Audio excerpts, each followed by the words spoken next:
Welcome back everyone. इसके पिछले वाले वीडियो में हमने आर्टिकल 16 को डील किया था, बट वो सिर्फ आधा ही था। आज हम आर्टिकल 16 को कंप्लीट करेंगे। तो हम पिछले वीडियो में आर्टिकल 16 क्लॉज 4A तक पहुंचे थे। Now we will be dealing with further sub clauses, right. Now article 16 clause 4B insert किया गया, बट इसे इंसर्ट करने के पीछे का रीजन क्या था? एक्चुअली रिजर्वेशन सिस्टम में एक प्रैक्टिकल प्रॉब्लम आई। अब ये प्रैक्टिकल प्रॉब्लम ये थी कि हम यहाँ पे लोगों के लिए रिजर्वेशन रख रहे हैं, जो बैकवर्ड क्लास है उनके लिए रिजर्वेशन रख रहे हैं, बट कभी कभी ऐसा होता था कि पूरी जो सीट है वो फिल नहीं हो पाती थी। उस केस में सवाल ये उठा कि क्या जो सीट्स हमने उनके लिए रिजर्व रखी थी अब वो खत्म हो जाएंगी? गवर्नमेंट ने कहा नहीं, वो सीट्स खत्म नहीं होंगी, वो सीट्स होंगी कैरी फॉरवर्ड।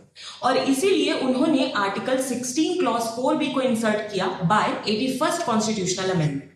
इस कॉन्स्टिट्यूशनल अमेंडमेंट के थ्रू हुआ ये कि यहाँ पे जो सीट्स थी वो रिजर्व होती थी ST SC OBCs के लिए, लेकिन ये जो अगर सीट है अगर वो करेंट ईयर में फिल नहीं हो पाई है तो उन सीट्स को आगे बढ़ाया जाएगा, मतलब कि नेक्स्ट ईयर के लिए उन्हें रिजर्व किया जाएगा।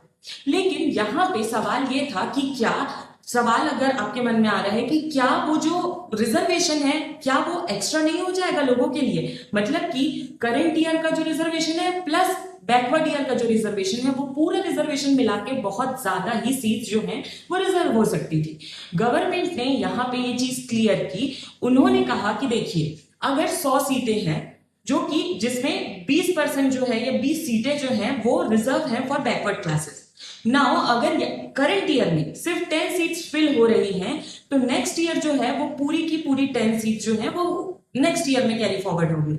लेकिन यहाँ पे सब बात ये है कि जो नेक्स्ट ईयर में कैरी फॉरवर्ड हो रहा है वो अलग माना जाएगा और नेक्स्ट ईयर के लिए ऑलरेडी जो सीट्स रिजर्व हैं वो अलग मानी जाएगी। मतलब कि यहाँ पे रिजर्वेशन का जो परसेंटेज है उसे बढ़ाया नहीं गया है।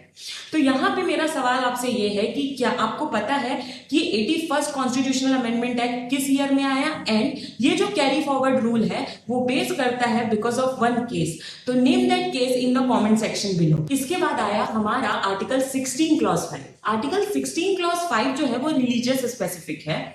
हम सबको पता है आर्टिकल 16 हमें इक्वलिटी प्रोवाइड कर रहा है, बट यहाँ पे इक्वलिटी के साथ साथ कॉन्स्टिट्यूशन ने हमें कुछ स्पेसिफिक एक्सेप्शन दिए हुए। अब यहाँ पे इस चीज को देने के पीछे का रीजन क्या था? बेसिकली जो गवर्नमेंट है वो चाहती थी कि यहाँ पे जो कुछ रिलीजन जो होते हैं, देखो वो स्पेसिफिकली अपने ही लोगों को प्रेफरेंस देते हैं।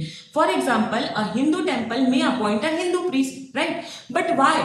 यहाँ पे गवर्नमेंट का मानना ये था कि जो रिलीजन है वो बहुत ज्यादा इंपॉर्टेंट होता है इंस्टीट्यूशन के लिए, लोगों के लिए, to maintain equality in the country.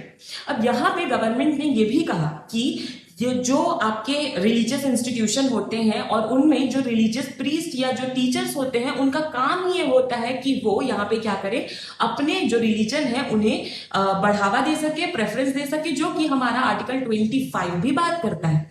लेकिन इसका मतलब ये नहीं है कि यहाँ पे आपके साथ डिस्क्रिमिनेशन हो रहा है।